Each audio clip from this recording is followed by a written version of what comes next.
एवमेतद्यथाथत्वम् आत्मानं परमेश्वर द्रष्टुमिच्छामि ते रूपम् ऐश्वरं पुरुषोत्तम।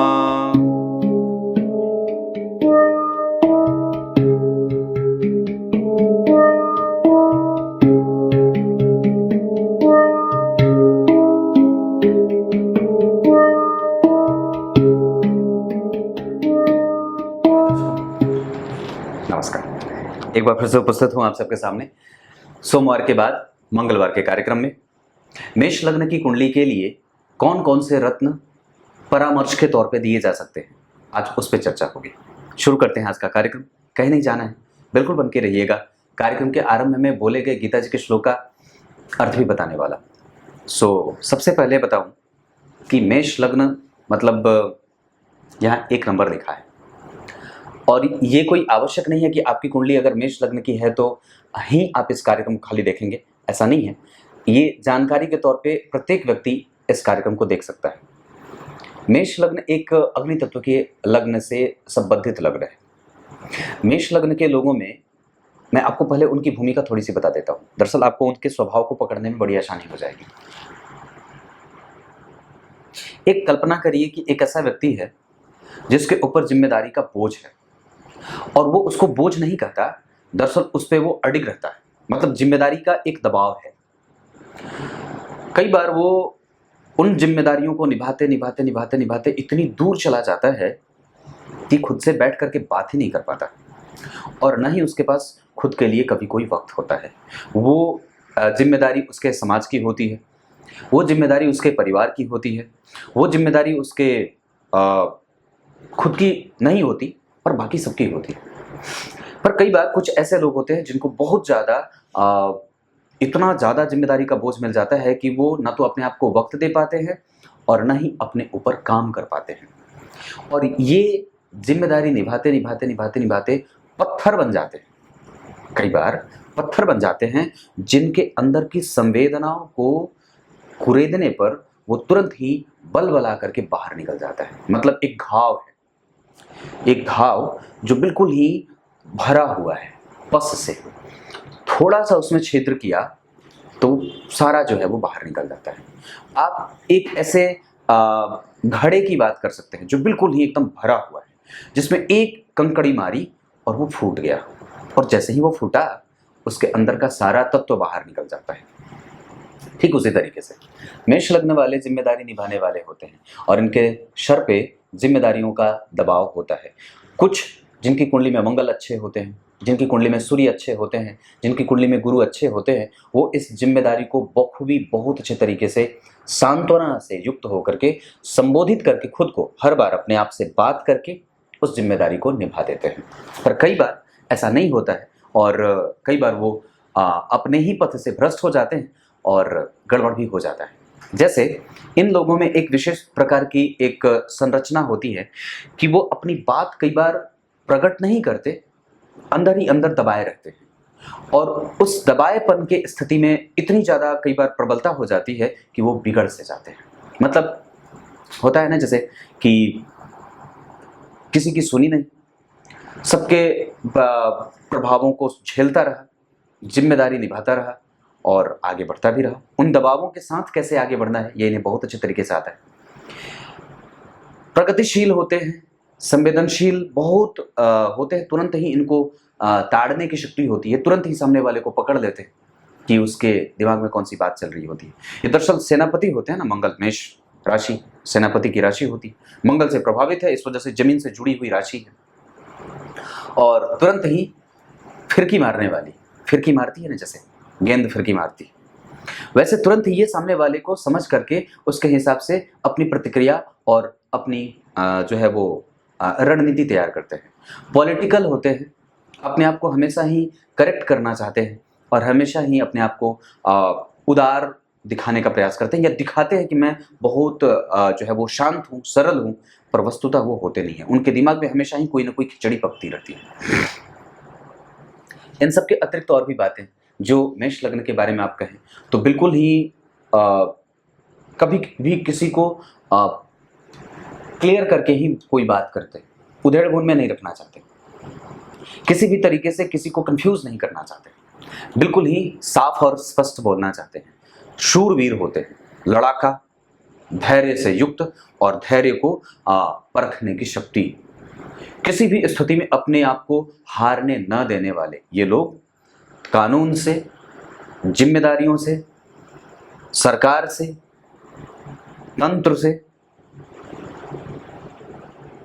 किसी भी स्थिति से, चाहे कोई भी सरकारी तंत्र हो, चाहे कोई भी सिंहासन पे बड़ा बैठा व्यक्ति हो, उससे लड़ने की ताकत इनके अंदर होती है और कभी भी झुकते नहीं है। हमेशा ही इनका सर हमेशा ही और सीना चौड़ा होता है। ये वो लोग हैं जो समाज के लिए लड़ना जानते हैं, जो समाज की जिम्मेदारी अपने कंधों पे रख करके चलना जानते हैं, सरकार के लिए तंत्र और तांत्रिक मतलब गतिविधियों का निर्माण करते हैं। ये वो लोग हैं जो डंके की चोट पे हर एक बात अपनी बहुत ही मजबूती से रखने वाले होते हैं और किसी से भी बिना डरे अपने धर्म का, अपने कर्म का, अपने कर्तव्यों का और अपने अधिकारों का संपूर्णतया प्रदर्शन करते हैं। ये वो लोग होते हैं जो कभी भी डर करके अपनी प्रतिक्रिया व्यक्त ना करें, ऐसा इनमें नहीं देखा जाता। इनके दिमाग में जो बात है वो बिल्कुल ही प्रकट हो जाती है। मेष लग्न के लिए अगर आप 1 नंबर यहाँ देखेंगे तो 8 नंबर यहाँ लिखेगा, 9 नंबर यहाँ लिखेगा और 12 नंबर यहाँ लिखेगा, 5 नंबर यहाँ लिखेगा। तो 1 2 3 4 5 3 ग्रह ऐसे होते हैं जन्म कुंडली में जो कारक होते हैं।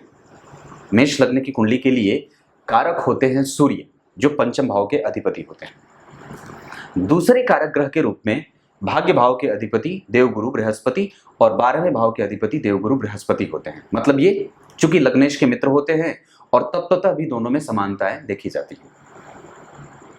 तीसरे नंबर पे स्वयं मंगल भी इस कुंडली के लिए कारक होते हैं, चूंकि वो अष्टम भाव के अधिपति होते हैं और जन्म कुंडली के लग्न में अगर मंगल बैठे हों या फिर पंचम में बैठे हों या नवम में बैठे हों या फिर दशम में बैठे हों या अगर चतुर्थ में बैठे हों, चतुर्थ में तो नहीं कहूंगा, पर या तो लग्न में या तो दशम में या तो नवम में या तो पंचम में या अष्टम में भी बैठे हों तो इन्हें अच्छा कहा जाएगा।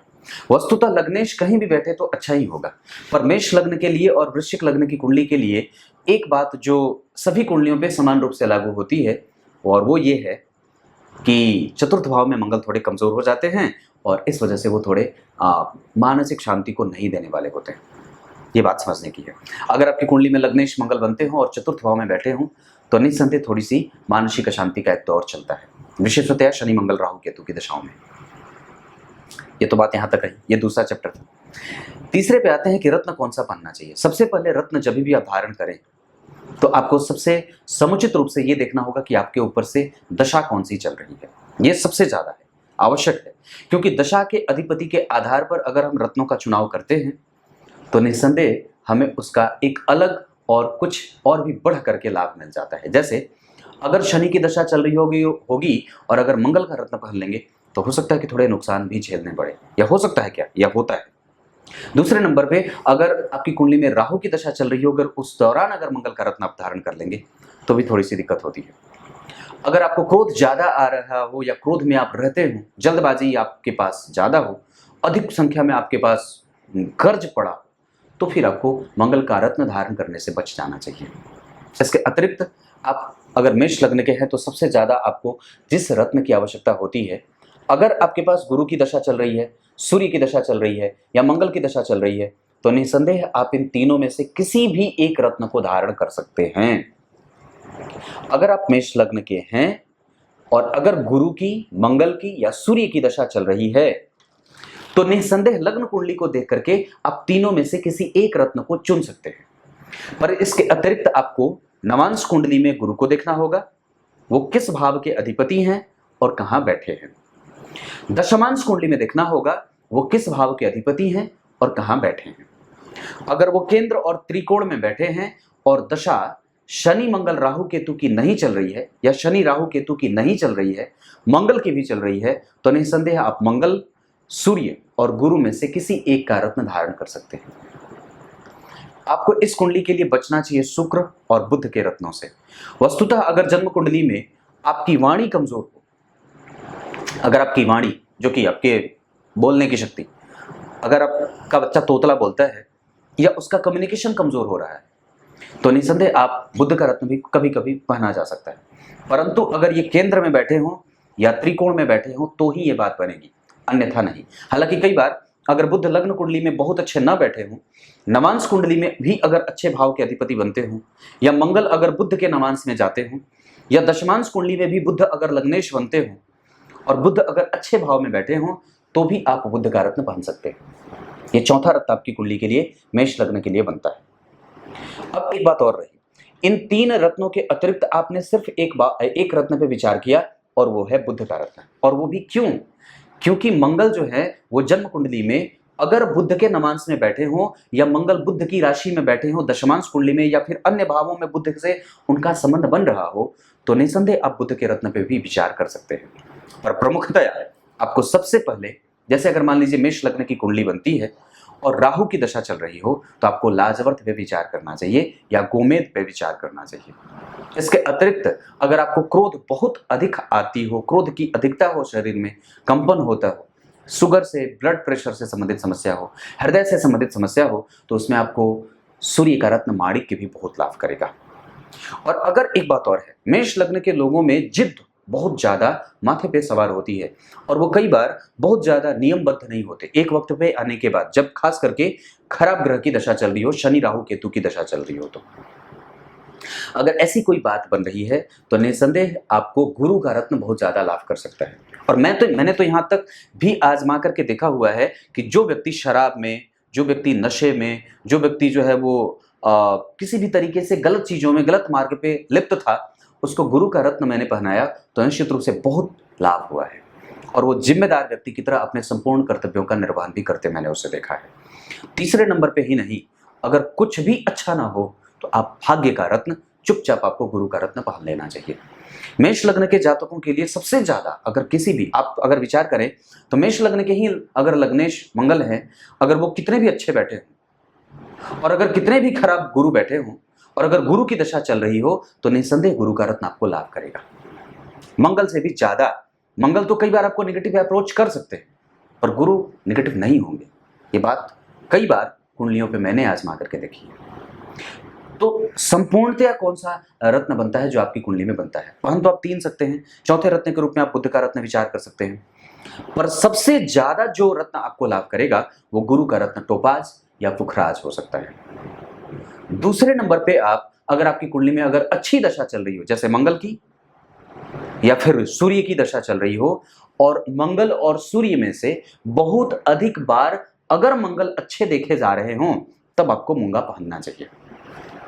और अगर बहुत अधिक बार तीनों में से सूर्य की दशा चल रही हो और सूर्य हर कुंडली में अच्छे देखे जा रहे हो, जैसे लग्न में, जैसे नवमांश में, जैसे दशमांश में, जैसे D4 chart, D10, D7, D9, ये सब चार्ट अगर आपने देखे, नवमांश, दशमांश, आगे D60 वगैरह देख लिया, सप्तमीमांसा में देख लिया कि सूर्य के पास कितना बल मिल रहा है, गुरु के पास कितना बल मिल रहा है, तो निसंदेह आप सूर्य का रत्न दूसरे नंबर पे रख सकते हैं या मंगल का रत्न दूसरे नंबर पे रख सकते हैं। पर प्रमुखतया आपको, अगर गुरु आपकी कुंडली में 6वें, 8वें और 12वें भाव में नहीं बैठे हों, अच्छे भाव के अधिपति तो होते ही हैं और अच्छे भाव में बैठे भी हों केंद्र और त्रिकोण में, तो निसंकोच आप गुरु का रत्न पुखराज धारण कर सकते हैं। गुरु का रत्न पुखराज आपको हमेशा ही लाभ कर सकता है मेष लग्न की कुंडली के लिए। विशेषतया अब मैं आपको ये बताता हूं कि किन किन स्थितियों में मंगल का रत्न ये आपको और भी ज्यादा लाभ कर सकता है। अब आपको कुछ प्रमुख बिंदु बता देता हूं जिससे आपको सहायता मिलेगी इन रत्नों को पहचानने में अपने लिए। जैसे अगर मंगल यहां बैठ जाएं या सूर्य यहीं बैठ जाएं या गुरु यहीं बैठ जाएं तो ठीक है, यहां बैठ जाएं, यहां बैठ जाएं, तीनों में से कोई ग्रह।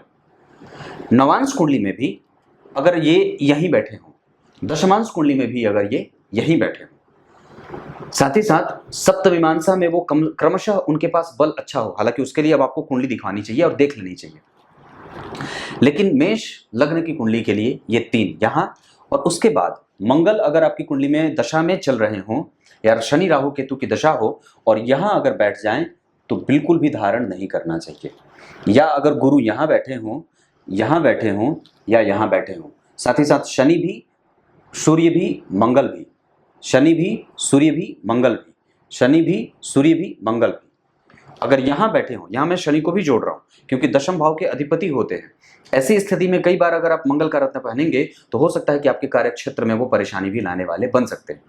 इस वजह से भी ये बात, क्योंकि शनि यहाँ बैठेंगे तो वृश्चिक राशि में बैठेंगे, जिनकी दृष्टि यहाँ पे जाएगी, अपनी राशि पे जाएगी, तो मंगल की राशि में बैठ करके वो आपको नुकसान भी दे सकते हैं लग्नेश के साथ जोड़ने के कारण। इस वजह से ये बात मैंने कही है। तो यहाँ पे अगर आपकी कुंडली में मंगल यहाँ बैठे हो, सूर्य यहाँ बैठे हो, या गुरु यहाँ बैठे हो, या यही स्थिति यहाँ पे हो, या यही स्थिति यहाँ पे हो, तो आपको पुखराज पे विचार करना चाहिए। लेकिन सबसे पहले आपको पुखराज पे ही विचार करना चाहिए। दूसरे नंबर पे सूर्य के रत्न माणिक्य पे, और तीसरे नंबर पे अगर क्रोध अधिक ना हो, रक्त से संबंधित कोई समस्या ना हो, और बीपी वगैरह की समस्या ना हो, हाइपरटेंशन वगैरह ना हो, अनिद्रा की समस्या ना हो, शरीर में कोई रक्त से संबंधित बीमारी ना हो, शरीर में अगर कोई घाव फोड़ा फुंसी आदि ना हो, रक्त में प्रवाह में कोई गड़बड़ी ना हो, पेट से संबंधित अगर कोई समस्या ना हो, पाइल्स वगैरह की समस्या ना हो, अपच, एसिडिटी, कब्जियत आदि की समस्या ना हो, तो निसंदेह आपको मंगल का रत्न पहन लेना चाहिए। लेकिन इतनी सारी शर्तों के बावजूद अगर मैं कहूं तो सबसे बढ़िया मेष लग्न की कुंडली के लिए गुरु का रत्न पुखराज बनता है। गुरुवार के दिन से गुरु के होरा में पहना जाता है। अब आइए आपको गीता जी के श्लोक का अर्थ बता देता हूं। गीता जी के 11वें अध्याय के 3रे श्लोक में अर्जुन ने बात कही है, और बात तो बड़ी अद्भुत कही है। जैसा आपने मुझे बताया, क्या आप ऐसे ही हैं?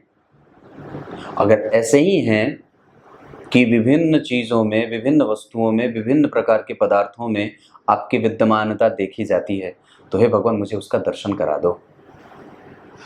अब यहाँ पे भगवान का विराट स्वरूप दिखने वाला है।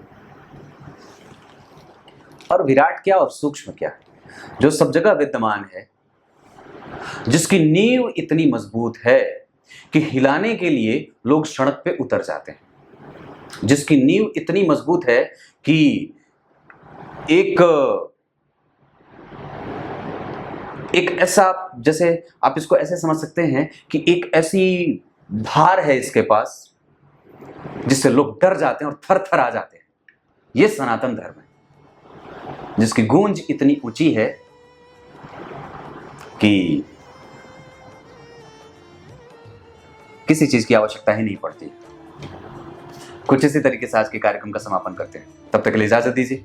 कल एक बार फिर से उपस्थित होंगे आप सबके सामने। तब तक के लिए बहुत बहुत नमस्कार।